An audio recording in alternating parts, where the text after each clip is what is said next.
Hello friends, എല്ലാവർക്കും ചെമ്പരൽ പൂവിൻ്റെ വരാനിരിക്കുന്ന ഒരു എപ്പിസോഡ് വീഡിയോയിലേക്ക് സ്വാഗതം. നിലവിൽ നമ്മുടെ ചെമ്പരൽ പൂവിൽ ശ്രുതി ആകെ പെട്ട അവസരത്തിൽ തന്നെ നിൽക്കുകയാണല്ലേ. കാരണം ചന്ദ്ര ശ്രുതിയോടായിട്ട് പറയുന്നുണ്ട്, വർഷയ്ക്ക് ഇവിടെ കിട്ടിയൊരു ബഹുമാനവും കാര്യങ്ങളെല്ലാം തന്നെ നിനക്ക് ഇവിടെ കിട്ടണമെന്നാണെങ്കിൽ, അതും സച്ചിയിൽ നിന്ന് ലഭിക്കണമെന്നാണെങ്കിൽ ശ്രുതിയുടെ അച്ഛൻ അല്ലെങ്കിൽ ഇളയച്ഛൻ ആരെങ്കിലും ഒരാൾ ഇവിടെ വരണമെന്നൊക്കെ പറയുന്ന സമയത്ത് ശ്രുതി എന്ത് ചെയ്യണം എന്നുള്ളത് അവസ്ഥയിൽ നിൽക്കുകയാണല്ലേ. അവസാനം മീരയുടെ സഹായത്തോടു കൂടി തന്നെ ബീരാൻ എന്ന കഥാപാത്രത്തെ തൻ്റെ ഇളയച്ചനാക്കി തന്നെ ശ്രുതി വീട്ടിലേക്ക് ഇറക്കുന്നുണ്ട്. അതിനുശേഷം വരുന്നൊരു ഭാഗത്തെക്കുറിച്ചാണ് ഞാനീ പറയുന്നത്.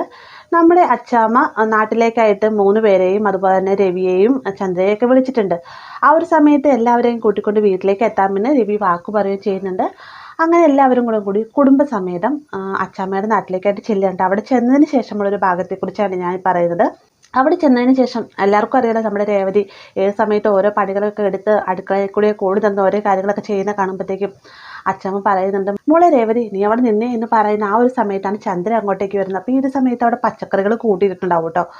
ഇത് കാണുമ്പോൾ തന്നെ ചന്ദ്ര വന്നിട്ട് പറയുന്നുണ്ട്, രേവതി വേഗം തന്നെ സാമ്പാർ ഉണ്ടാക്കുക, അവിയലുണ്ടാക്കുക, മെഴുക്ക് വരട്ടി, തോരൻ, അങ്ങനെ ലിസ്റ്റുകൾ നമ്മുടെ ചന്ദ്ര രേവതിയോടായിട്ട് പറയുന്നത്. രേവതി അത് ചെയ്യാമെന്ന് സമ്മതിക്കുകയും ചെയ്യുന്നുണ്ട്. ഈ ഒരു സമയത്ത് അച്ഛൻ പറയുന്നുണ്ട്, നീ എന്തിനാ അവളോട് ഇത്രയധികം കറികൾ ഉണ്ടാക്കാൻ പറയുന്നത്, അവളെന്താ ഈ വീട്ടിലെ വേലക്കാരിയാണ് എന്ന് ചോദിക്കുമ്പോഴത്തേക്കും, അല്ല അമ്മേ, രേവതി തന്നെയാണ് വീട്ടിലെ എല്ലാ കറികളും ഉണ്ടാക്കുന്നത്, അവളെൻ്റെ മരുമകളല്ലേ അമ്മേ, അപ്പോൾ ഞാൻ പറയുന്നത് കൊണ്ട് തന്നെ അവൾ ഇഷ്ടത്തോടു കൂടി തന്നെ അതൊക്കെ അംഗീകരിക്കുന്നു എന്നൊക്കെ പറഞ്ഞുകൊണ്ട് ചന്ദ്ര ഒന്ന് രേവതിനെ പൊക്കിപ്പിടിക്കുകയാണ്. വേറൊന്നിനും വേണ്ടിയിട്ടല്ല, പണികളെല്ലാം രേവതിനെ കൊണ്ട് ചെയ്യിക്കുന്നതിന് വേണ്ടിയിട്ടാണ്. ഈ ഒരു സമയത്ത് അച്ഛൻ പറയുന്നുണ്ട്, ഓ അങ്ങനെ, അപ്പം ഞാനൊരു കാര്യം പറയട്ടെ ചന്ദ്രേ, രേവതി നിൻ്റെ മരുമകളാണെങ്കിൽ എൻ്റെ മരുമകളല്ലേ നീ, അപ്പം നീ എന്നെ സന്തോഷിപ്പിക്കണ്ടേ.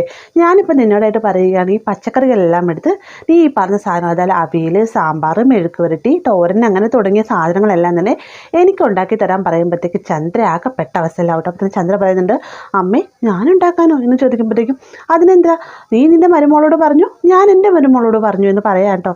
നീ മാത്രമല്ല, നിൻ്റെ പ്രിയപ്പെട്ട മരുമക്കളും ഉണ്ടല്ലോ ഇവിടെ, അവരും കൂടി ചെയ്തോട്ടെ എന്നും പറഞ്ഞുകൊണ്ട് ശ്രുതിയെയും വശയും ചൂണ്ടിക്കാണിക്കാണ്ട്. ഈ സമയത്ത് രേവതി എന്തെടുക്കാനാ, വെറുതെ കാലുമേ കാലും കെട്ടി വെച്ച് ഞങ്ങൾ ചെയ്യുന്ന ജോലികളൊക്കെ കണ്ടിരിക്കാനാണോ എന്ന് ചോദിക്കുമ്പോഴത്തേക്കും അച്ഛൻ പറയുന്നുണ്ട്, രേവതിക്ക് അങ്ങനെ ഒരു സ്വഭാവമില്ല, നിനക്കറിയാലോ, ഒരു നിമിഷം പോലും അവൾ വെറുതെ ഇരിക്കില്ല, ഇവിടെ എന്തെങ്കിലുമൊക്കെ പണികളൊക്കെ ചെയ്തുകൊണ്ടിരിക്കും, അവളെ ഞാൻ കൂട്ടിക്കൊണ്ട് പോയിക്കോളാം, ഞാനും അവളും കൂടെ കൂടിയിട്ട് ബാക്കിയുള്ള കാര്യങ്ങളൊക്കെ ചെയ്തോളാം, നീയും ശ്രുതിയും വശയും കൂടെ കൂടിയിട്ട് ഈ പച്ചക്കറികളൊക്കെ അരിഞ്ഞ് ഓരോ കറികളൊക്കെ ഉണ്ടാക്കാൻ പറയാനിട്ട്. വേഗം തന്നെ വശ പറയുന്നുണ്ട്, ഞാനോ, എനിക്കിതൊന്നും അറിയില്ല, അല്ലെങ്കിലും എനിക്കറിയില്ല എന്ന് പറഞ്ഞ കാര്യം എന്തിനാ അച്ചാമ്മ എൻ്റെ തലയിലേക്ക് വെച്ച് കേൾപ്പിക്കുന്നത് എന്ന് പറയുമ്പോഴത്തേക്കും വേഗം തന്നെ ചന്ദ്ര വർഷയുടെ വാ പൊത്തുകൊണ്ട് എന്നിട്ട് പതുക്കെ പറയും, വേണ്ട വർഷ ഒന്നും പറയരുത് എന്ന് പറയുകയാണ്.